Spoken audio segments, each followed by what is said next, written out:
Is it recording? Yes. Oh. Don't just like sit there and look weird. You gotta be like excited. Hi everybody and welcome back. Today we are here with a very special guest to answer your questions that you left us on Instagram and on YouTube as well. You gotta say hi. Hello. Are you excited to answer everyone's questions? Mm-hmm. What is y'all's favorite thing to do? That's exactly what it says. For date night without the kids. Probably just dinner and a movie. We're really boring. Yeah, that's true. Dinner and a movie. It doesn't happen very often, so. Okay, next question. This one is, I don't know. That'll be interesting to see your answer. What are your favorite girl and boy names, and do we want a boy next time we have a kid? We do not agree on names at all. I'm surprised that our children have names because we're very, very opposite when it comes to names. For Emma, I wanted Charlotte, and you did not like Charlotte, so then we did Emma, Charlotte, and then Isabel was almost Sophia up until the day of the ultrasound. And like even leaving the ultrasound, I was like, she's not a Sophia. And then you said Isabel, I don't know why. That was my second choice. I don't know where Isabel came from, and then now she's Isabel. So I don't know, I really like the name Harper for a girl. You don't like Harper. Olivia, that's one we kind of agree on. Sophia and Olivia would be my top two if we had another girl.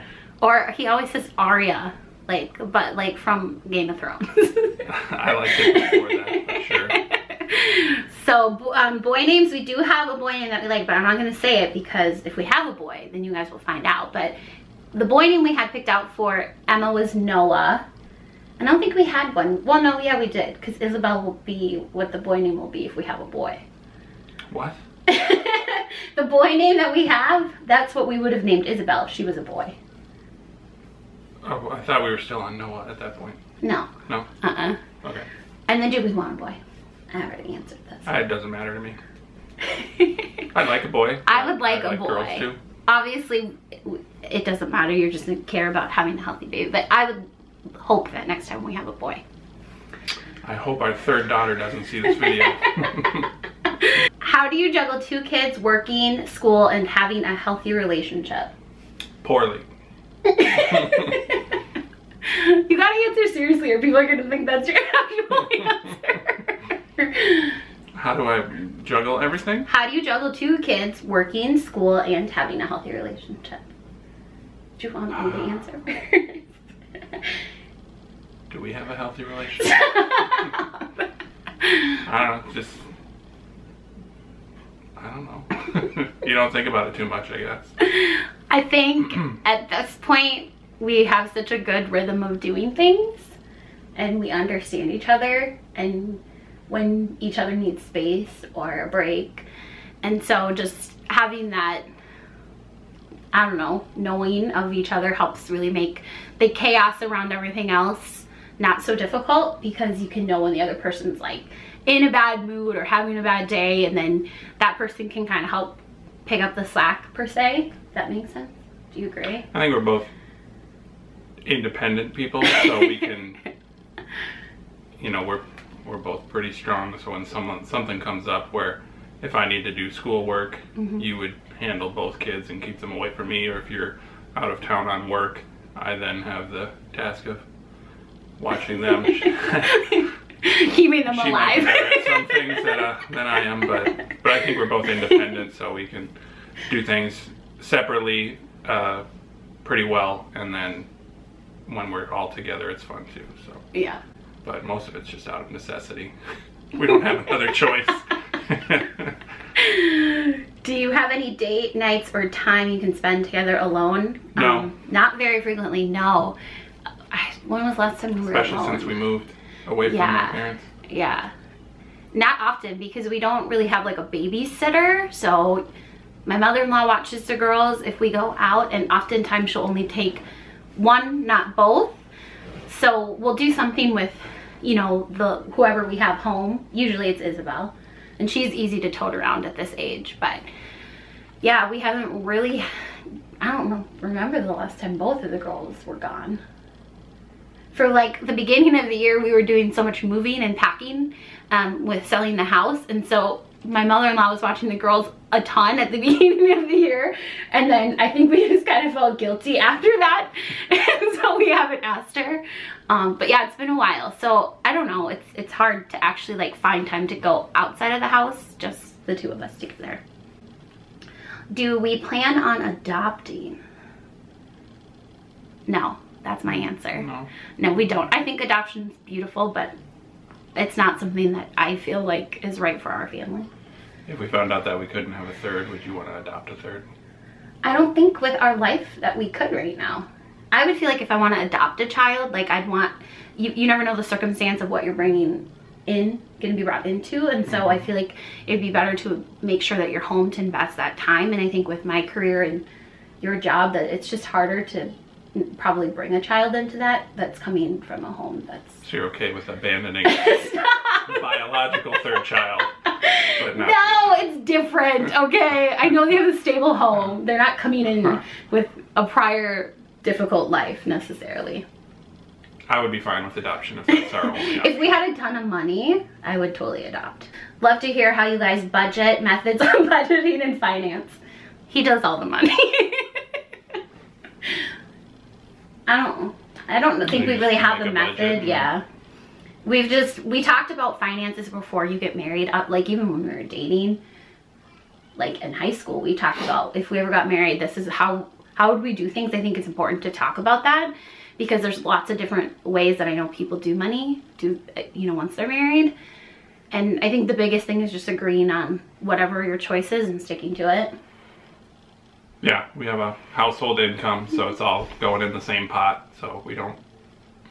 It's not my money, his money. It's just for the family. Yeah. Let's see, what was it like when you first started dating and what did you learn from it? Can you remember that far back? So for those of you who don't know, we started dating in high school. I was 15 and he was 16. And next month it'll be 16 years since we started dating. So what was it like when we first started dating? High school. That's what it was like. Very high school. High school drama. I will say I was very dramatic. Was? Yeah. I don't know. I mean, it was kind of funny because it was like we weren't really friends before we started dating. No. Not at all. We were like not at all friends.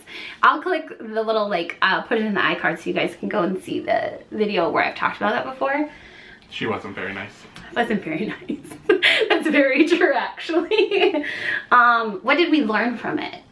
Other than, I mean, we dated our sophomore, junior, and senior year of high school. I think by the time we graduated high school, we knew we would get married someday. Yeah, I think the most beneficial thing we did when we were dating is both of us weren't just dating to date. There's a lot of kids, especially around that age, just they need to have a boyfriend or girlfriend just because they need to have a boyfriend or girlfriend. Right. I wasn't ever really interested in that. I was always raised that the sole purpose of dating was to find your spouse. So both going in with that intention, we were able to kind of weather some storms that other people might break up over or that kind of thing. Especially being so young, too. So, okay, that was a good question. How do you find time to spend with your husband? Having 2 kids is busy, that's true. I think one thing we do and have learned over the years is try to find a common thing that both of us can enjoy to do together. So oftentimes once the kids go to bed, we'll watch a show or do something that makes it feel like quality time together, even though we're still in the house or have had a busy work day. I never watched football until we were engaged actually when I started watching football. And now it's something we do every Sunday and the kids are a part of it too. But I think just finding common interests, it might not be something that you came into the relationship liking, because you always joke that everything I like is stuff that you liked. That you've taught me to like all your shows. Well, every time I try to recommend something saying, hey, you should watch this is good, or we would like this, I always get pushback for no, that's years, and then so we'll go back boring. and watch it, and it'll become her favorite thing. Yeah. So that's something we've tried to do. Or even like if I'm not necessarily participating, because like you really like to play games, but I'll sit and we'll be in the same room, even if we're not doing the same thing. And then you can talk or ask questions or connect, you know, just that way naturally. Are you a shy person in general, or are you camera shy? Oh, this is just me. This is just you, obviously. It's not me. I wouldn't say I'm shy. I'm reserved. I'm definitely a behind the camera guy. I don't seek attention like some of us. I do not seek attention. It just finds you out. But no, I wouldn't say I'm shy, but I am pretty quiet and reserved. People think I'm shy, but I'll talk. I just don't do a lot of small talk and that kind of stuff. So yeah, my mom always used to say he was super shy, because he would, like, my mom was the most just chattiest person, like talk to talk. And so she was baffled all the time by the fact that we were together, because I'm just a very like outgoing person by nature. So, okay, best marriage advice that we have ever had, or best marriage advice that we have to share. I don't think, have we been given advice before? Well, no, it's like that we would give someone, like, new if they were getting married. What would you tell them? I think the biggest thing is figure out where you both stand on some of the key topics: religion, money, and politics. If you differ, you need to figure out if it's something that you can live with for the rest of your life. Because those all come into question on how you raise your kids, how you deal with finances, all that kind of stuff. So if you're fundamentally opposed to the other person's lifestyle, I don't see how that would be a long-term success. Yeah. I guess I would say always be truthful and honest. I know a lot of people that have, you can't look, you know, you shouldn't have boundaries, necessarily like secret boundaries in a relationship. Like, you can't look at my mail, or you can't do all of these things. You know, you have to really be an open book, because life is tough. And when you're married, life and marriage are tough together. And so you have to really be able to open up and be honest with each other, because there's going to be things that are hard to talk about or hard to go through. And if you don't have a really good, solid, open communication line, then you're not going to do well. Yeah, we don't have any secret passwords or anything. No. But at the same time, I've never felt the need to look at your email or look at your phone. I think if it's getting to that point, you might want to pump the brakes and figure something out. What's the root cause? Yeah. Because those don't go away. That's very true. Let's see. How do you find time to keep up with the house chores when both of you work? It's hard. You have to learn to live with stuff. Yes.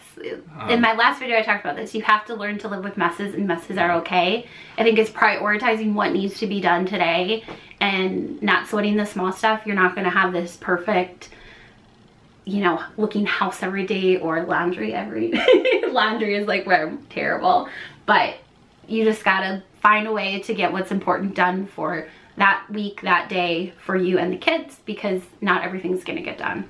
And we mainly use the weekends to do the whole house cleaning and kind of a reset for the next week. Yeah. So. Exactly. If you had to choose anywhere in the world to travel or move to, where would you like? Traveling and moving are very different things. I would love to go to like the Maldives or Bora Bora. That would be my dream vacation. You're totally different. I would go to Italy. Italy's a good one. Like Greece. Seoul, South Korea, and probably Tokyo. Yeah. Moving, I wouldn't move. I don't think I would move either, unless my whole family could move with me. Where would we go? I don't know. What's the best thing that you have ever done as a couple? Like, what do you mean? I don't know. The best thing outside of our kids? Our kids, yeah. I would say our kids. I mean, I feel pretty proud of the fact that we got really married young, but were able to buy a house and do a lot of things very early in life. I think that took a lot of commitment and determination and maturity at 21 to do those things. What's your ethnic background? So I am Chinese and Hispanic and German. My mom was 50% Chinese and 50% Hispanic. Both of her parents were 100% obviously. And then here. We're just gonna pretend that we didn't just answer this without the camera recording. I am Belgian, German, and a hodgepodge of Scandinavian countries. Yeah. So our kids are mostly German, is the consensus on that one. Okay. What do you think of our vlogging? What do I think of it? Just me? I think people are curious because you're not usually in the vlogs. Oh, I'm fine. I'm okay with it. It's a hobby, so I'll support it. What was your first reaction when Kimmy told you she wanted to start a YouTube channel? Do you even remember? I said go for it. Like it was a pregnancy stuff, right? I didn't really understand it too much, but once I saw what it was, I said, no, you know. Yeah, I think people think you're opposed to audience YouTube because you're not in our videos. And it's not really that. It's just that, like, the channel started from my perspective as a mom, and so it's just always been that way. And I know there's a lot of family content, but I don't know. It's just, that's kind of how it started. I think you kind of laughed, like, really? You want to do that? I didn't know there was an audience for it, I guess. That's how I've learned a little bit, but see the earlier question where I said I'm behind the camera. What is your favorite thing about each other? Do you want me to go first? Your independence. Really? Mm-hmm. Why? You have strong character. You're a partner and not a dependent. There we go. I see a lot of couples where it's almost like it'd be too much work to be in a relationship where I see others. So I'm glad I don't have to do that. So you're a tough cookie. Okay, so my answer to what I admire most about you. Are we recording? Yes, we're recording. What was I saying? That you're a very honest person and that you've always been committed to what you believe is right, even at a very young age. That was one of the things that I noticed was different about you from the beginning. That obviously when you're a teenager, people are like, oh, what's ever cool, and to fit in, and you just believed what you believed and you don't really let anyone sway you, and you're not necessarily mean about it, but you're just very you're very much who you are, and you don't really apologize for it, and that's a good thing. Do we both work full time? Mm-hmm. Yes, we do. We both work full time, which is why life is crazy. I think those were all the questions. Anything else you'd like to disclose? No, that's enough for now. That's enough for now. All right. See you in 5 years. If you guys liked this, if you think you did a good job, let them know in the comments below, because you'll read them. Be kind. Be kind. And we will see you in our next video. Bye.